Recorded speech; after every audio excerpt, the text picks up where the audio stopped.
આજથી લગભગ 550 થી 600 વર્ષ પહેલા જ્યારે સમય શાંત વહેતો હતો અને જીવન મંદ ગતિએ ચાલતું હતું, ત્યારે કોને ખબર હતી કે ગુજરાતના આદ્ય કવિ નરસિંહ મહેતા કૃષ્ણ ભક્તિનું એક એવું પ્રભાતિયું રચશે જે 21મી સદીની ભાગદોડ ભરી જિંદગીમાં ફક્ત ભજન તરીકે નહીં પણ એક હાકલ, એક આવાહન બની જશે.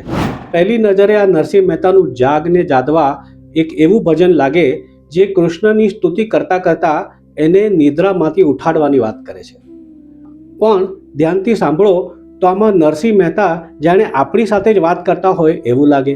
શરૂઆતની પંક્તિમાં જ્યારે એ કહે છે કે જાગને જાદવા કૃષ્ણ ગોવાળિયા, ત્યારે એ આપણી નિષ્ક્રિય અને આળસ પર ચડેલી ચેતનાને ઢંઢોળીને જગાડે છે.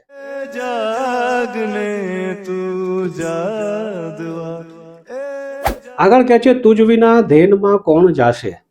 આપણા ભાગનું જે કાર્ય છે તે આપણે જ કરવાનું છે. જાણે એ આપણને આપણા કામની જવાબદારી ઓનરશિપ લેવાની હાકલ કરે છે. 360 ગોવાળિયા ટોળે વળ્યા, 360 ગોવાળ ટોળે વળ્યા, વડોરે ગોવાળિયો કોણ થશે.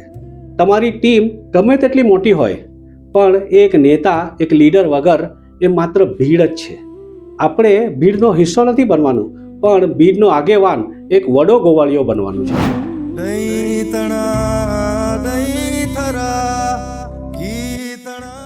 વળી એક બીજી પંક્તિમાં નરસિંહ મહેતા કહે છે કે દહીં નાખીને બનાવેલા દહીં થરા, ઘીવાળા ઘેબરા અને કઢિયલ દૂધ, આ બધી તક, ઓપોર્ચ્યુનિટીઝ આપણી સામે ઊભી છે.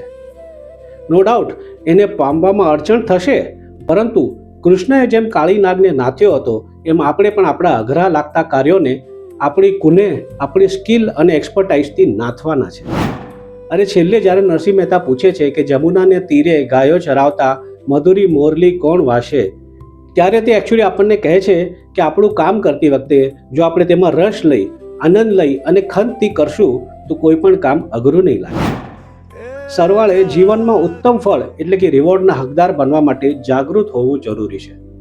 મહેનતનું ફળ પામવા ધ્યેયમાં એટલે કે મેદાનમાં તો ઉતરવું પડે ને. 21મી સદીમાં આપણી સામે ઘણી તકો છે અને સાથે કોમ્પિટિશન પણ છે.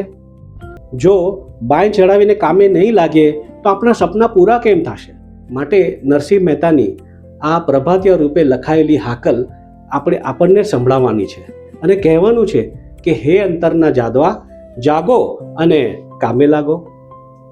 થોડામાં ઘણું સમજજો સાહેબજી. એ જાગને તું જાદવા.